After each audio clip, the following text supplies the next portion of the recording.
నమస్తే career times కి స్వాగతం. నేను మోనికా. ఇంటర్ ఎంపీసీ లేదా బైపీసీ ఇంకా అగ్రి డిప్లొమా అయిపోయిందా?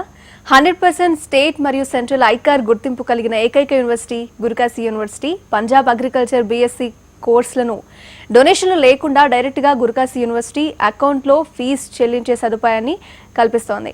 అడ్మిషన్స్ జరుగుతున్నాయి. లోన్ సపోర్ట్ ఇంకా హాస్టల్ సదుపాయాలతో 100% జాబ్ కూడా అందించబడుతుంది.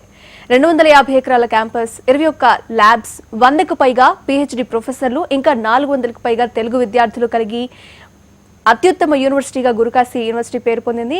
ఎంపీసీ, బైపీసీ ఇంకా అన్ని రకాల అగ్రి డిప్లొమా విద్యార్థులు అర్హులుగా ఉన్నారు. కొన్ని ఐకార్ గుర్తింపు లేని యూనివర్సిటీస్ కూడా గుర్తింపు ఉందని విద్యార్థుల్ని తప్పుదో పట్టిస్తున్నాయి. తెలంగాణ ఇంకా ఆంధ్రప్రదేశ్ రాష్ట్రాల్లో ఏకైక అడ్మిషన్ సెంటర్ గురుకాశీ యూనివర్సిటీ. గత 15 సంవత్సరాలుగా జాతీయ, అంతర్జాతీయ విద్యారంగంలో ఎంతో అనుభవం కలిగినటువంటి Gurukashi university south India in-charge Sindhuja Reddy గారు ఈరోజు మనతో ఉన్నారు. వారిని అడిగి మరిన్ని సందేహాలు నివృత్తి చేసుకుందాం. అలాగే మీకేమైనా సందేహాలు ఉంటే స్క్రీన్ మీద స్క్రోల్ అవుతున్న నంబర్స్కి ఫోన్ చేసి నివృత్తి చేసుకోవచ్చు. నమస్తే సింధూజ గారు, ఎలా ఉన్నారండి? సో అసలు గురుకాశీ యూనివర్సిటీ గురించి చాలా వరకు ఇప్పటికే తెలిసింది. బట్ ప్రెసెంట్ ఉంటే కొంచెం చేంజెస్. ఇంటర్ బైపీసీ అయిపోయిన వాళ్ళు కూడా ప్రస్తుతం మనకి బీటెక్లో కంప్యూటర్ సైన్స్ తీసుకోవచ్చా? ఇదే పెద్ద డౌట్. చాలా మందికి ఏంటంటే కన్ఫ్యూజన్ స్టేట్లో ఉంటారు. సో క్లియర్గా చెప్పగలరు? ఖచ్చితంగా అండి. మనకి ఇప్పుడు మనం చూసుకున్నట్టయితే కేవలం ఎంపీసీ వాళ్ళకే మనకి ఈ బీటెక్ సిఎస్సి లేదా ఎనీ ఇంజనీరింగ్ కోర్స్ అనేది ఇవ్వడం జరుగుతుంది. అయితే ఈ బైపీసీ వాళ్ళకి ఫర్ ద ఫస్ట్ టైం అంటే ఉన్నాయండి ఇప్పటి వరకు మనకి ఒక 10 నుంచి 15 యూనివర్సిటీస్ మటుకే ఇండియా మొత్తంలో ఇది ఇవ్వడం అనేది జరుగుతుంది. కాకపోతే for the first time Gurukashi లాంటి ఒక టాప్ యూనివర్సిటీ మనకి ఈ కోర్స్ని అంటే బీటెక్ సిఎస్సి కంప్యూటర్ సైన్స్ ఇంజనీరింగ్ని మనకి ఇస్తున్నారు. మొదటిసారిగా మనం చూసుకున్నట్టయితే అసలు ఎలా ఇది పాసిబుల్? ఎంపీసీ స్టూడెంట్స్కి మ్యాథ్స్, ఫిజిక్స్, కెమిస్ట్రీ ఉంటుంది. బైపీసీ వాళ్ళకి అసలు మ్యాథ్స్ అనేది టచ్ ఉండదు. ఇంజనీరింగ్లో ఒక మేజర్ సబ్జెక్టే మనం మ్యాథ్స్గా చూస్తుంటాము. కాబట్టి ఏదైతే సబ్జెక్ట్ మనకి మిస్ అవుతుందో ఆ సబ్జెక్ట్ని మనకి ఇక్కడ బ్రిడ్జ్ కోర్స్ కింద మనకి ఈ గురుకాశీ యూనివర్సిటీలో 4 ఇయర్స్ ఇంజనీరింగ్తో పాటు ఒక అడిషనల్ మ్యాథ్స్ అనే సబ్జెక్ట్ని ఇచ్చి మరి మనకి ఈ బైపీసీ వాళ్ళకి ఈ బీటెక్ సిఎస్సి అనేది ఇవ్వడం జరుగుతుంది. అయితే ఇంటర్ ఎంపీసీ లేదా అగ్రికల్చర్ డిప్లొమా చేసిన వాళ్ళు అగ్రికల్చర్ బీఎస్సీ చేయొచ్చు అంటారా? సేమ్ అండి. ఇప్పుడు మనం ఈ ఎంపీసీ వాళ్ళ గురించి ఎలా అయితే బైపీసీ వాళ్ళ గురించి ఎలా అయితే సిఎస్సి గురించి మాట్లాడుకున్నామో అలానే ఎంపీసీ వాళ్ళకి కూడా మనకి బీఎస్సీ అగ్రికల్చర్ కోర్స్ అనేది తీసుకోవచ్చు. ఏదైతే సబ్జెక్ట్ మనకి మిస్ అవుతుందో అది బ్రిడ్జ్ కోర్స్ కింద. అంటే బ్రిడ్జ్ కోర్స్ అంటే సింపుల్ అండి, ఒక గ్యాప్ని బ్రిడ్జ్ చేయడం. అంటే ఇప్పుడు బైపీసీ చదివిన వాళ్ళు ఉంటారు, వాళ్ళు ఎంపీసీ సబ్జెక్ట్లో మిస్ అయ్యేది ఏంటి? ఓన్లీ మ్యాథ్స్ అనే సబ్జెక్ట్. లేదు ఇటు ఎంపీసీ వాళ్ళు బయాలజీ అనే సబ్జెక్ట్ని, బాటనీ, జువాలజీని మిస్ అవుతారు. కాబట్టి ఈ మిస్ అయిన సబ్జెక్ట్స్కి ఒక బ్రిడ్జ్ లాగా ఆ అడిషనల్ కోర్స్ అనేది మనకి ఇవ్వడం జరుగుతుంది. కాబట్టి ఎవరైతే స్టూడెంట్ మనకి అది తీసుకోవాలనుకుంటారో సింపుల్గా ఒక అడిషనల్ సబ్జెక్ట్ అంటే మన 10th వరకు కూడా స్పెషల్ ఇంగ్లీష్ అని ఒక సబ్జెక్ట్ చదువుతాం, అంటే అదొక అడిషనల్ సబ్జెక్ట్ లాగా. సేమ్ విధానంలో మనం ఇక్కడ ఆ అడిషనల్ సబ్జెక్ట్ తీసుకున్నట్టయితే మనకి అది పాసిబిలిటీ అవుతుంది. లేదు మేము ఇక్కడే చదవాలనుకున్నా కూడా దానికి కొన్ని పాసిబిలిటీస్ ఉన్నాయి, కానీ దానికి 1 ఇయర్ పాటు టైం వేస్ట్ చేసుకుని ఆ అడిషనల్ సబ్జెక్ట్ ఒక్కటి నేర్చుకుని తర్వాతే తీసుకోవడం జరుగుతుంది. కాబట్టి అగ్రికల్చరల్ డిప్లొమా వాళ్ళు డైరెక్ట్గా మనకి తీసుకోవచ్చండి. అగ్రికల్చరల్ డిప్లొమా వాళ్ళు కానీ ఎంపీసీ వాళ్ళు కానీ అగ్రికల్చర్ మనకి తీసుకోవాలనుకుంటే మటుకు వాళ్ళకి బయాలజీ అంటే బాటనీ అనేది ఒక అడిషనల్ సబ్జెక్ట్ కింద ఉంటుంది, అది మనం తీసుకోవచ్చు. లేదా అగ్రికల్చర్ వాళ్ళకి ఎంపీసీ వాళ్ళు తీసుకోవాలి అని అంటే బాటనీ చదువుతారు, లేదు బైపీసీ వాళ్ళు తీసుకోవాలన్నా కూడా మ్యాథ్స్ చదువుతారు. మనము అగ్రికల్చర్ తీసుకున్నట్టయితే మనకి అకౌంటింగ్ సెక్టర్లో కూడా అంటే ఫీల్డ్ ఆఫీసర్స్, బ్యాంకింగ్ సెక్టర్లో మీరు తీసుకుంటే ఫీల్డ్ ఆఫీసర్ అన్న ఒక మేజర్ పొజిషన్ మనకి అగ్రికల్చర్ వాళ్ళకి మనం ఇస్తాము. కాబట్టి ఇక్కడ ఈ బ్రిడ్జ్ కోర్స్లో ఎంపీసీ వాళ్ళు కానీ బైపీసీ వాళ్ళు కానీ ఖచ్చితంగా అడిషనల్ సబ్జెక్ట్ అనేది తీసుకోవాలి. అది మనకి గురుకాశీ యూనివర్సిటీ డైరెక్ట్గా ప్రొవైడ్ చేస్తుంది. సింధు గారు కాల్ రెడీగా ఉందని తీసుకుందాం. పశ్చిమ గోదావరి జిల్లా నుంచి భవానీ, నమస్తే అండి. నమస్తే అండి, మీరు సింధు గారితో మాట్లాడి మీ డౌట్ని క్లియర్ చేసుకోండి. నమస్తే భవానీ గారు. నమస్తే మేడం. ఓకే అండి. మా పాప మొన్న బైపీసీ నీట్ ఎగ్జామ్ రాసిందండి. నీట్ ఎంసెట్కి కూడా ప్రిపేర్ అవుతుంది. ఏసీసీ రాసింది, సిఎస్సి రాసింది. ఓకే అండి. అయితే మా బైపీసీ చదివిన వాళ్ళు ఇప్పుడు మనకి ఇంజనీరింగ్ లో ఇందాక మేడం అన్నట్టు సిఎస్సి ఏమైనా అదర్ గ్రూప్స్ ఏమైనా తీసుకుంటే అవకాశం ఉందా లేదా, అంటే ఎంతవరకు ఉంది, తను తీసుకోవాల్సిన సబ్జెక్ట్కి ఎంతవరకు కాలేజీలో మనకి డెప్త్ వరకు ఉంటుంది అనేది మా డౌట్. ఒకటి అండి, సింపుల్గా మనం దీన్ని ఇందాక నేను ఆల్రెడీ చెప్పాను, మళ్ళీ నేను మీ గురించి చెప్తాను. ఎంపీసీ చదివిన వాళ్ళు ఎలా అయితే అగ్రికల్చర్కి బాటనీ అనే ఒక ఎడిషనల్ సబ్జెక్ట్ని తీసుకుని వెళ్తున్నారో, సేమ్గా బైపీసీ చదివిన వాళ్ళు మ్యాథ్స్ అనే ఒక ఎడిషనల్ సబ్జెక్ట్ని తీసుకుని బీటెక్ లాంటి కోర్సెస్కి వెళ్ళొచ్చండి. That is unofficial process. అది మనకి ఏఐసిటిఈ కానీ మన అన్ని బాడీస్ ఒప్పుకున్న ప్రాసెసే. కాబట్టి 100% అండి సెక్యూర్డ్గా బైపీసీ స్టూడెంట్ వెళ్ళొచ్చు. అంటే మీరు ఇక్కడ చూసుకున్నట్టయితే చాలామంది ఒక 10th అయిపోయిన తర్వాత అసలు ఏ కోర్స్ తీసుకోవాలి అన్న ఒక కరెక్ట్ టార్గెట్ లేకుండా తీసేసుకోవడం జరుగుతుంది. లేదా 2 సంవత్సరాలు మేము బైపీసీ తీసేసుకున్నాం, లేదా ఎంపీసీ తీసుకున్నాం, అదర్ కోర్స్కి మేము వెళ్ళలేకపోతున్నాం అనే ఒక ఇబ్బంది పడుతుంటారు. అలాంటి ప్రాబ్లం లేకుండా ఈ గురుకాశీ లాంటి యూనివర్సిటీస్, అంటే టాప్ యూనివర్సిటీ కూడా దాంతోపాటు ఇలాంటి ఫెసిలిటీస్ ఇస్తూ మనకి డీవియేట్ చేయడానికి పాసిబిలిటీ జరుగుతుంది. అంటే ఎంపీసీ వాళ్ళు అగ్రికల్చర్కి, లేదా బైపీసీ వాళ్ళు బీటెక్కి, రెండింటికి వెళ్ళే ఆపర్చునిటీ మనకి 100% ఉందండి. సేమ్ మనకి ఏ డిఫరెన్స్ రాదండి. కేవలం ఫస్ట్ ఇయర్లో ఒక మ్యాథ్స్ అనే ఒక సబ్జెక్ట్ని మనం అడిషనల్గా చదువుతాము. ఏదైతే మనకి ఇంటర్ ఎంపీసీలో మిస్ అయిన ఆ మ్యాథ్స్ సబ్జెక్ట్ ఉందో అది ఒక్కటే అడిషనల్గా మీ స్టూడెంట్కి ఉంటుంది. కాబట్టి దానికి మించిన డిఫరెన్స్ ఏం లేదు. ప్లేస్మెంట్ వైజ్ చూసుకున్నా, మిగిలిన అన్నిటి వైజ్ అంటే ల్యాబ్స్ కానీ, ల్యాబొరేటరీస్ కానీ, సబ్జెక్ట్ కానీ, మిగిలిన సబ్జెక్ట్ సపోర్ట్ కానీ అంతా సేమ్గా ఉంటుంది. స్టూడెంట్కి కూడా ఎటువంటి టఫ్నెస్ కూడా మనకు ఉండదు. కాబట్టి ఖచ్చితంగా మీ స్టూడెంట్ అది తీసుకొని ఫ్లరిష్ అవ్వచ్చండి. ఇంకో కాలర్ ఉన్నారు, సింధు గారు తీసుకుందాం. కర్నూలు నుంచి రవి గారు, నమస్తే అండి. నమస్తే మేడం. నమస్తే అండి. నమస్తే రవి గారు. తెలుసుకోండి. నమస్తే మేడం. చెప్పండి సార్. ఏం లేదు మేడం, మేము వెటర్నరీ సైన్స్ చేయాలనుకుంటున్నాము. ఇంటర్మీడియట్ అయిపోయింది ఓకే అండి. అమ్మాయికి. ఒకవేళ అంటే ఇప్పుడు గురుకాశీ యూనివర్సిటీ అంటే మన ఇక్కడ మన ఏపీలో కానీ ఎక్కడైనా కానీ అవకాశాలు ఉన్నాయా, లేకపోతే మనం ఖచ్చితంగా అక్కడే వెళ్ళాలి? ఎక్కడ పంజాబా లేకుంటే ఎక్కడ ఉంటారు కదా? ఓకే అండి, మనకి మన 2 రాష్ట్రాల్లో చూసుకున్నట్టయితే, అంటే 2 తెలుగు రాష్ట్రాల్లో, అటు ఆంధ్ర కావచ్చు, ఇటు తెలంగాణ కావచ్చు, 2 తెలుగు రాష్ట్రాల్లో కూడా ఓన్లీ గవర్నమెంట్ కాలేజీలు తప్ప ప్రైవేట్ కాలేజీలు ఒక్కటి కూడా మనకి లేవన్నమాట. అంటే మనకి ఇక్కడ మనం అడ్మిషన్ తీసుకోవాలి అంటే 1500 నుంచి 2000 లోపల, అంటే క్యాస్ట్ కేటగిరీని బట్టి 2000 లోపల ఎంసెట్ ర్యాంక్ వచ్చినట్టయితేనే మనకి ఇక్కడ వెటర్నరీ దొరికే పాసిబిలిటీ ఉంది. కాబట్టి మీరు ఒకవేళ ఇక్కడ కావాలి అని అనుకుంటే ఖచ్చితంగా only on merit quota basis మనం తీసుకోవచ్చు. దానికి మించి ఎన్ఆర్ఐ ప్రాసెస్లో అవి ఉంటాయి. అవి కేవలం నాన్ రెసిడెన్షియల్ ఇండియన్స్కి మటుకే మనకు ఆ ప్రాసెస్లు అనేవి ఉన్నాయి. కాబట్టి ఒక స్టూడెంట్ నీట్లో మంచి ర్యాంక్ వచ్చినా రాకపోయినా, లేదు జస్ట్ మేము క్వాలిఫై అవ్వాల్సింది మిస్ అయ్యాము, మాకు డాక్టర్ అనే ప్రిఫిక్స్ కావాలి అనుకున్న వాళ్ళకి కూడా మనకి వెటర్నరీ అనేది ఈ ఎంఆర్ వెటర్నరీ కాలేజ్ ఏదైతే మనది జాజర్ ఏరియాలో ఉందో, జస్ట్ ఢిల్లీ నుంచి 50 కిలోమీటర్ల దూరంలో మనకి ఇది ఉంటుందండి. కాబట్టి స్టూడెంట్ అక్కడికి వెళ్ళి చదువుకున్నట్టయితే నీట్ లేకపోయినా కూడా మనకు వచ్చే పాసిబిలిటీ ఉంటుంది. అండ్ ఇంకొక విషయంలో కూడా పేరెంట్స్ బాగా ఇబ్బంది పడుతుంటారు. అసలు డొనేషన్ లాంటివి మేము కట్టుకోవాలి, మరి మేము వాటి నుంచి ఎలా ఎస్కేప్ అవ్వాలి అని అనుకుంటే, ఈ ఎంఆర్ వెటర్నరీ కాలేజ్ మీకు కేవలం డీడీ అమౌంట్తోనే, అంటే అఫీషియల్ డీడీ ఏదైతే ఉందో గవర్నమెంట్కి మీరు ఎంతైతే డీడీ కట్టాలో అంతే డీడీ కట్టుకొని కేవలం హాస్టల్ ఇంకా ల్యాబ్ లైబ్రరీ ఈ ఫీజెస్ని కొంచెం అడిషనల్గా మీరు పే చేసుకున్నట్టయితే మీరు అడ్మిషన్ తీసుకోవచ్చండి. ఓకే సింధు గారు, ఇప్పుడు డాక్టర్ ఆఫ్ వెటర్నరీ ఈ కోర్స్ గురించి మాట్లాడుకున్నట్టయితే మనకి బీవీఎస్సీ ఇంకా ఏహెచ్ఎంఆర్ వీటికి సంబంధించి కాలేజెస్ ఈ డీటెయిల్స్ అన్ని చెప్పండి. ఖచ్చితంగా అండి, మనకి బీవీఎస్సీ అండ్ ఏహెచ్ కోర్స్ మనం తీసుకున్నట్టయితే, ఇందాక అగ్రికల్చర్ గురించి మనం మాట్లాడుకున్న, అగ్రికల్చర్కి దగ్గర మనకు ఒక 10 నుంచి 15 యూనివర్సిటీస్ మనకి మొత్తం ఆల్ ఇండియాలో ఐసీఆర్వి ఈ మధ్య కొత్తగా వచ్చాయని చెప్పుకోవచ్చు. అయితే ఈ బీవీఎస్సీ కోర్స్కి కేవలం వీసీఐ అప్రూవల్ ఉన్న కాలేజెస్ ఇండియా మొత్తంలో ఒక 10కి మించి కాలేజీలు లేవు. అంటే కాలేజ్ అంటే ఎప్పుడైనా ఇంటేక్ ఆఫ్ అడ్మిషన్స్ మీద ఒక రెస్ట్రిక్షన్ ఉంటుందండి. కేవలం కాలేజ్కి 40 సీట్స్ మటుకే మనకి మేనేజ్మెంట్ కోటాలో ఉంటాయి. అంటే ఇండియా మొత్తంలో మీరు చూసుకున్నప్పటికీ కూడా ఒక 500 నుంచి 600 సీట్లకు మించి మనకి మేనేజ్మెంట్ కోటాలో ఈ అడ్మిషన్స్ దొరికే పాసిబిలిటీ లేదు. అయితే ఈ బీవీఎస్సీ అండ్ ఏహెచ్ 2 రాష్ట్రాల్లో మటుకే మనకి దొరుకుతాయి. మొదటిగా టాప్ మోస్ట్, మనం ఎనిమల్ బ్రీడింగ్ గురించి మాట్లాడుకున్నప్పుడు టాప్ మోస్ట్ స్టేట్గా హర్యానా మాట్లాడుకుంటాం.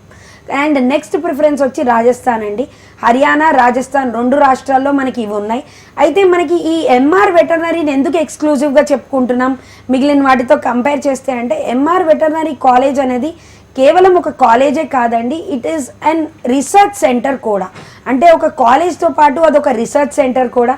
కాబట్టి ఈ పాయింట్ని మనం కన్సిడర్ చేసుకొని ఆన్ డొనేషన్, అంటే ఎటువంటి డొనేషన్ లేకుండా మనం అఫీషియల్ ఫీజుతో అడ్మిషన్ తీసుకోవచ్చు. కాబట్టి ఎంఆర్ వెటర్నరీ కాలేజ్ అనేది ఒక బెస్ట్ అని చెప్పుకోవచ్చు. ఓకే, అయితే బీటెక్ చేయాలనుకున్న స్టూడెంట్స్కి ఎంపీసీ చేసి ఉంటారు, వాళ్ళు కంప్యూటర్ సైన్స్ కోర్స్ గురించి డీటెయిల్స్ ఒకసారి క్లియర్గా చెప్తారా?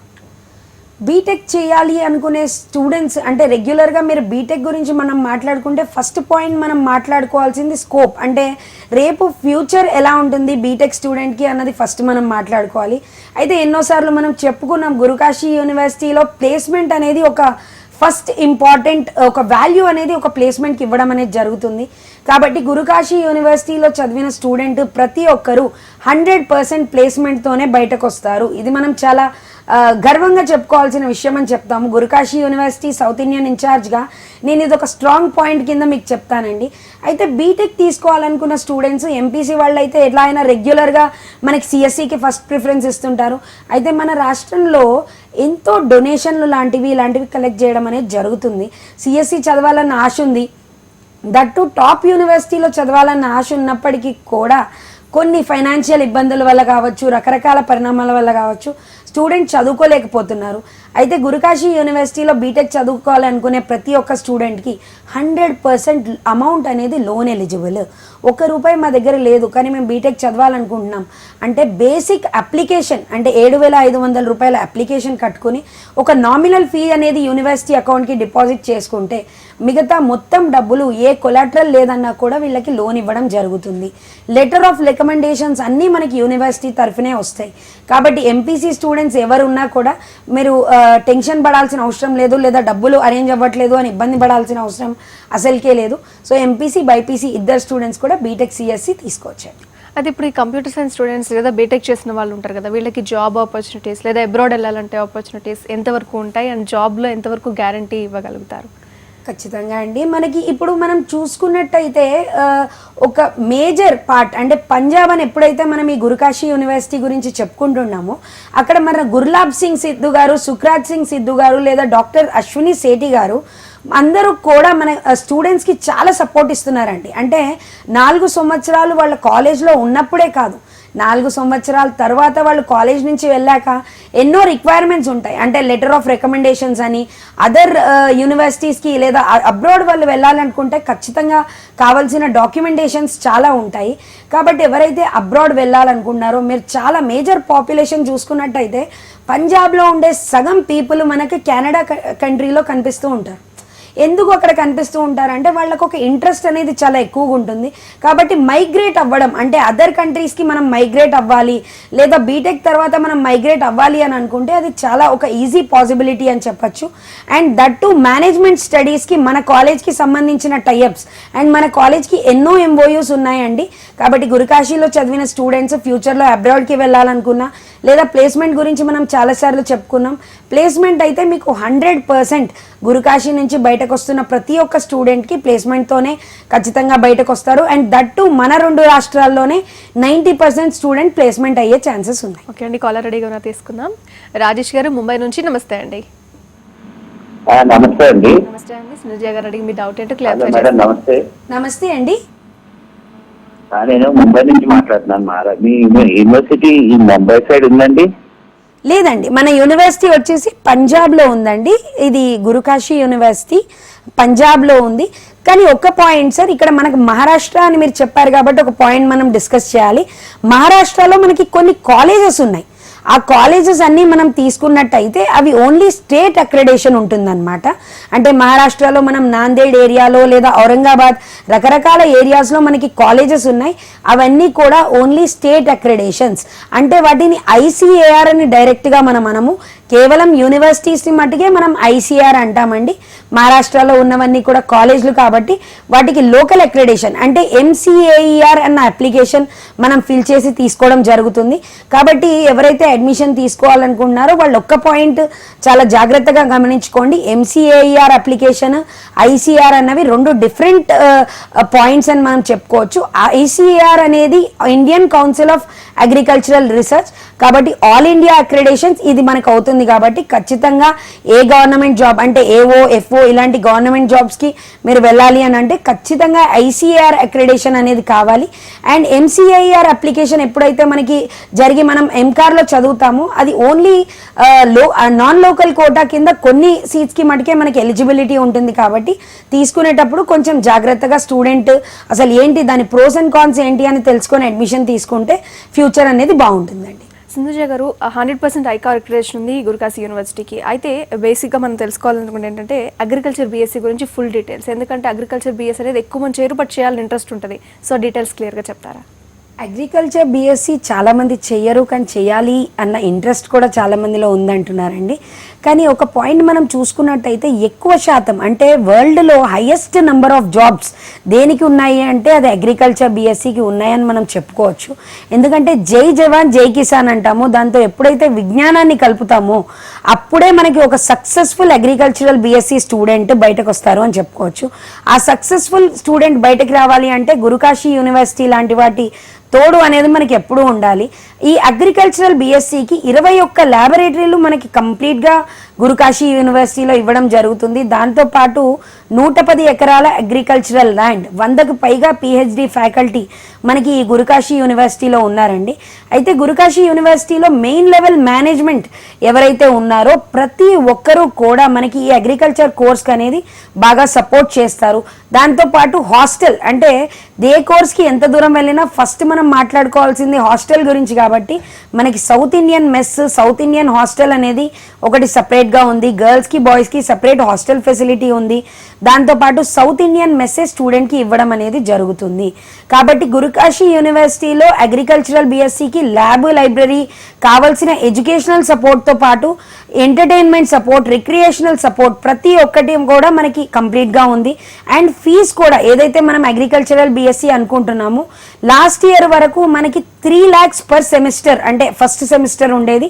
ఈ ఇయర్ నుంచి కేవలం అంటే చదువుకోవాలన్న ఉత్సాహం చాలా మందిలో ఉంది కానీ ఫీజు కట్టలేక స్టూడెంట్స్ ఇబ్బంది పడుతున్నారన్న దృష్టితో కేవలం 1,50,000 మొదటి ఫస్ట్ అండ్ సెకండ్ సెమిస్టర్స్ ఇవ్వడం అనేది జరుగుతుంది. దాంతోపాటు థర్డ్ సెమిస్టర్ నుంచి 1,16,500కి మటుకే అంటే థర్డ్ నుంచి 8th సెమిస్టర్ వరకు మనకి ఫీజు ఇవ్వడం అనేది జరుగుతుంది. దాంట్లో కూడా మళ్ళీ స్కాలర్షిప్ అనేది స్టూడెంట్కి ప్రొవైడ్ చేస్తున్నారు.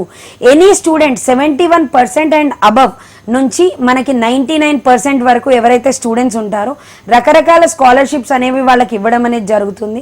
ఎవరు ఏ అడ్మిషన్ తీసుకోవాలనుకున్నా అగ్రికల్చర్ది అమీర్పేట్ మైత్రివనం దగ్గర మాస్ట్రో డైనమిక్స్ మన ఆఫీస్ ఉందండి. దానికి మీరు డైరెక్ట్గా కాల్ చేసి అంటే ఫస్ట్ తీసుకునే ముందర ఒక రెఫరెన్స్ అనేది మనకు ముఖ్యము. కాబట్టి ఎవరైతే స్టూడెంట్ మీ లోకల్లో ఆల్రెడీ సీనియర్ స్టూడెంట్ ఉన్నారో మీరు అమీర్పేట్ ఆఫీస్కి కాల్ చేస్తే ఆ సీనియర్ స్టూడెంట్ రెఫరెన్స్ నెంబర్ ఇస్తారు.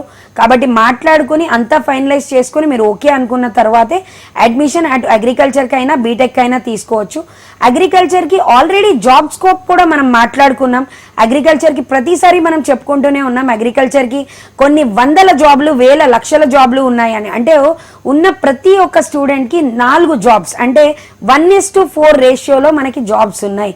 కాబట్టి ఏ అగ్రికల్చర్ చదివిన స్టూడెంట్ అయినా మంచి జాబ్లో 100% సెటిల్ అవ్వచ్చు అనేది మనం క్లియర్గా చెప్పుకోవచ్చు. ఓకే అండి, కాలర్ రెడీగా ఉన్నారు, తీసుకుందాం. అరుణ్ గారు నమస్తే అండి, నాగర్ కర్నూలు నుంచి కాల్ చేస్తున్నారు. నమస్తే అండి అరుణ్ గారు. మేడం నమస్తే. మేడం నమస్తే అండి, సింధుజ గారిని అడిగి మీ డౌట్ క్లారిఫై చేసుకోండి. మేడం నమస్తే సార్, చెప్పండి. మేడం నమస్తే. మేడం నమస్తే సార్. నా బాబు వరల్లో అంటే agriculture BSc. Madam hello. Yes sir, చెప్పండి. Madam agriculture BSc final year madam. Indore లో చేస్తుండ్రు. అయితే ఎంఎస్సి అగ్రికల్చర్ చేయాలి. ఓకే అండి. అయితే ఇందులో అగ్రికల్చర్ ఎంఎస్సిలో ఏ కోర్సు చేస్తే బాగుంటుంది, ప్లేస్మెంట్ ఎట్లుంటుంది, తర్వాత గుర్తింపు ఎలా ఉంటుంది, తర్వాత ఫీజు పర్టికులర్స్ ఎలా ఉంటుంది చెప్పాలి మేడం. చాలా మంచి క్వశ్చన్ అడిగారండి. బీఎస్సీ అయిపోయిన ప్రతి ఒక్క స్టూడెంట్ అసలు ఏం కోర్స్ తీసుకోవాలి, నెక్స్ట్ ఏం తీసుకోవాలి అన్న ఒక ఆలోచన ఉంటుంది. అయితే మీ బాబు ఐసీఆర్కి సంబంధించిన ఒక కాలేజ్లో బీఎస్సీ చేసినట్టయితే ఐసీఆర్ బీఎస్సీ వరకు మనకి సరిపోతుందండి. ఒకవేళ ఎంఎస్సీలో కూడా మీరు ఐసీఆర్ గుర్తింపు ఖచ్చితంగా కావాలి అని అనుకుంటే మనం తీసుకోవచ్చు. కాకపోతే మనకి ఏ గవర్నమెంట్ జాబ్ అయినా కూడా బీఎస్సీ మీదనే మనకి ప్రొవైడ్ చేయడం అనేది జరుగుతుంది. అంటే బీఎస్సీ మీద ఐకార్ ఉన్న కాలేజెస్లో మటుకే మనకి ఇప్పటి వరకు గవర్నమెంట్ జాబ్స్ ఉన్నాయి. అయితే ఎంఎస్సీ మీద మీరు తీసుకుంటే అన్ని సబ్జెక్ట్స్ అంటే దానికి సంబంధించిన ఒక వాల్యుయేషన్ అనేది ఉంది. కాబట్టి ఫ్యూచర్లో ఒక ఫారిన్లో సెటిల్ అవ్వాలి, లేదు మేము డొమెస్టిక్ కాదు ఇంటర్నేషనల్గా స్టూడెంట్కి ఒక సెటిల్మెంట్ చూస్తున్నాము అనుకున్న విషయంలో ఎంబీఏ అగ్రో బిజినెస్ అనేది కూడా మనకు ఒక మంచి స్కోప్ని ఇస్తుందండి. అది కూడా మన గురుకాశీ యూనివర్సిటీలో ఉంది. అండ్ దాంతోపాటు ఎంఎస్సిలో అగ్రానమీ అని, హార్టికల్చర్ అని, సెరికల్చర్ అని రకరకాల సబ్జెక్ట్స్, ఫిషరీస్ కూడా మనకి సబ్జెక్ట్స్ ఇవ్వడం అనేది జరుగుతుంది. కాబట్టి మీకు ఏ సబ్జెక్ట్ అయితే స్టూడెంట్కి ఇంట్రెస్ట్ ఉందో అక్కడ మనం ఒక సబ్జెక్ట్ ప్రిఫర్ చేయడం అనేది కాదు, స్టూడెంట్కి ఇంట్రెస్ట్ ఉన్న సబ్జెక్ట్ మీరు తీసుకున్నట్టయితే దాని గురించి ఇన్ డీటెయిల్ ఎక్స్ప్లెనేషన్ మన అమీర్పేట్ ఆఫీస్కి మీరు ఒకసారి కాల్ చేస్తే ఇన్ డీటెయిల్ ఎక్స్ప్లెనేషన్ అనేది మీకు దొరుకుతుంది. ఫీజు అనేది రకరకాలుగా వేరీ అవుతుందండి. 2 సంవత్సరాలకే మీకు విత్ హాస్టల్, ఫుడ్, అకామిడేషన్ అన్నీ కలుపుకుని అప్రాక్సిమేట్గా మీకు ఐకార్ కాలేజ్ కావాలి అని అనుకుంటే 5 నుంచి 5.5 లక్షల వరకు దొరికే ఛాన్సెస్ ఉన్నాయి. అలానే ఎంబీఏ అంటే మీకు 5 lakhsలో కూడా అయిపోయే ఛాన్సెస్ ఉన్నాయండి. అయితే సింధుజ గారు, యూనివర్సిటీలో బేసిక్గా హాస్టల్ ఫెసిలిటీ కానీ వీటి గురించి ఇందాక మీరు చెప్పారు. అయితే జాబ్ ఇంకా మిగతా విశేషాలు ఏమైనా ఉన్నాయా గురుకాశీ యూనివర్సిటీ గురించి చెప్పుకోవడానికి? అవేంటి? గురుకాశీ యూనివర్సిటీ గురించి మనం చెప్పుకోవాలంటే అండి, మనం గురుకాశీ యూనివర్సిటీలో జాబ్స్ అనేది ఒక మేజర్ ఆస్పెక్ట్. దాని గురించి మనం ఎన్నిసార్లు చెప్పుకున్నా ప్రతి ఒక్కరి టార్గెట్ ఇస్ జాబ్. అంటే ఎండ్ టైం మీరు ఎందుకు జాయిన్ అవుతున్నారు అంటే మేము 4 సంవత్సరాల తర్వాత మంచి జాబ్ గురించే జాయిన్ అవుతున్నామని చెప్పాలి. కాబట్టి ఏదైతే లాస్ట్ రోజు మనం ఆలోచిస్తామో అది గురుకాశీ యూనివర్సిటీ మీకు ఫస్ట్ రోజే ఆ గుర్తింపు ఇస్తుంది, లేదా ఫస్ట్ రోజే మిమ్మల్ని జాయిన్ చేసుకున్న రోజే ఆ పాయింట్తోనే జాయిన్ చేసుకుంటుంది అని చెప్పాలి. అండ్ జాబ్ కాకుండా మనం గురుకాశీ యూనివర్సిటీ గురించి చెప్పుకున్నట్టయితే 100 ఎకరాల క్యాంపస్. అంటే స్టూడెంట్ అసలు అంత దూరం వెళ్తున్నారు, ఎలా ఉంటారు, అసలు క్యాంపస్ లోపలే ఉంటారా, క్యాంపస్ బయట ఉంటారా, ఇలాంటి చాలా డౌట్స్ పేరెంట్స్కి ఉంటాయండి. కాబట్టి ఇలాంటి ఏ డౌట్స్ పేరెంట్ పెట్టుకోవాల్సిన అవసరం లేదు. 500 మంది తెలుగు విద్యార్థులు ఆల్రెడీ అక్కడ చదువుతున్నారు, యూనివర్సిటీలో మనకి చదువుతున్నారు. కాబట్టి ఎటువంటి టెన్షన్ లేకుండా ప్రతి ఒక్క ఫెసిలిటీ ఉంది. ల్యాబ్ అనుకోండి, లైబ్రరీ అనుకోండి, స్టడీ మెటీరియల్ అనుకోండి, యూనివర్సిటీ అన్ని రకాల ఫెసిలిటీ, స్పోర్ట్స్, జిమ్ ప్రతి ఒక్కటి మనకి యూనివర్సిటీలోనే ఇస్తుంది. ఏ పాయింట్ గురించి మనం ఆలోచన చేసుకోవాల్సిన అవసరం లేదండి. అటు బీటెక్కి కావాల్సిన అన్ని గుర్తింపులు మనకు ఉన్నాయి, లేదు ఇటు బీఎస్సీ అగ్రికల్చర్కి కావాల్సిన అన్ని గుర్తింపులు మనకి ఉన్నాయి యూనివర్సిటీలో. దాంతోపాటు ఎటువంటి డొనేషన్ మనకి లేదు. సింగిల్ పాయింట్గా డొనేషన్ లేదంటేనే ఆ కాలేజ్ మనకి ఎంత మంచి ఒక ఫెసిలిటీ ఇస్తుంది అన్నది మనం ఆలోచించుకొని అలాంటి యూనివర్సిటీలో అడ్మిషన్ తీసుకుంటే స్టూడెంట్ ఫ్యూచర్ అనేది సెక్యూర్డ్గా ఉంటుంది అని ఆలోచన చేసుకోవచ్చు. ఓకే సింధుజ గారు, అలాగే ఎంఆర్ వెటర్నరీ కాలేజ్ గురించి, దాని కోర్సెస్ అండ్ జాబ్ ఫెసిలిటీస్ క్లియర్గా ఒకసారి చెప్పండి. ఎంఆర్ వెటర్నరీ కాలేజ్లో మనకి డాక్టర్ చంద్రప్రతాప్ గారు, లేదా ఉషా సుహాగ్ గారు, లేదా సోమ్వీర్ కొడాన్ గారు, లేదా దగ్గర్ గారు, అంటే నేను రిజిస్టర్ లెవెల్ నుంచి ప్రతి ఒక్క మేనేజ్మెంట్ టీం పేరు ఇక్కడ ఎందుకు చెప్పానంటే అండి, సింపుల్, ప్రతి ఒక్కరు స్టూడెంట్కి అంటే ఎస్పెషల్లీ మన తెలుగు స్టూడెంట్కి ఒక స్పెషల్ కేర్ అనేది ప్రొవైడ్ చేస్తున్నారు. ఒక స్పెషల్ కేర్ అనేది ఎప్పుడైతే ఒక కాలేజ్ ప్రొవైడ్ చేస్తుంటుందో పేరెంట్ అంటే వాళ్ళ పిల్లల్లాగా కాలేజ్ వాళ్ళు వాళ్ళ పిల్లల్ని చూసుకుంటారో అప్పుడు ఏ రకమైన టెన్షన్ పేరెంట్స్కి ఉండదండి. ఎంఆర్ వెటర్నరీ కాలేజ్లో ప్రతి ఒక్క మేనేజ్మెంట్ మనకి రీచబుల్. ఎవరినైనా మనం వెళ్ళి కలవాలి అని అనుకుంటే డైరెక్ట్గా మనం వెళ్ళి కలిసి మన ప్రాబ్లం షేర్ చేసుకోవచ్చు. ఇది కేవలం MR veterinary college and research centre 50 కిలోమీటర్ల దూరంలో మనకి ఉంది. దాంతోపాటు ఎటువంటి మ్యాక్సిమం జస్ట్ బేసిక్ ఛార్జెస్ తప్ప ఎటువంటి క్యాపిటేషన్ కానీ డొనేషన్ కానీ ఛార్జ్ చేయట్లేదు. మన తెలుగు పిల్లలు ఆల్రెడీ 15 మంది, అంటే ఉన్న 40లో 15 మంది తెలుగు పిల్లలే మనకు అక్కడ ఉన్నారు. కాబట్టి ఎటువంటి ప్రాబ్లం లేదండి. మీ స్టూడెంట్స్ని కూడా అంటే ఎవరైతే ఈ వెటర్నరీ చదవాలనుకుంటున్నారో, డాక్టర్ అనే ప్రిఫిక్స్ గురించి చూస్తున్నారో ఖచ్చితంగా మీరు అక్కడ ఎంఆర్ వెటర్నరీ కాలేజ్కి పంపించవచ్చు. దాంట్లో ఒక స్పెషల్ కేర్ అనేది మీ స్టూడెంట్స్కి తగులుతుంది. దాంతోపాటు ఏసీ హాస్టల్ ఫెసిలిటీ అన్నీ కూడా ప్రొవైడ్ చేస్తున్నారు. కాబట్టి అసలు ఏ ఇష్యూ లేకుండా మీరు స్టూడెంట్ని ఎంఆర్ వెటర్నరీ కాలేజ్కి పంపించచ్చండి. థ్యాంక్ యూ సింధు గారు, చాలా క్లియర్గా చెప్పారు గురుకాశీ యూనివర్సిటీ గురించి, అలాగే ఎంఆర్ వెటర్నరీ కాలేజ్ గురించి. థ్యాంక్ యూ అండి. ఇది వాళ్ళ కెరీర్ టైమ్స్. చూస్తూనే ఉండండి హెచ్ఎం టీవీ. వార్త ఆగదు, నిజం తాగదు.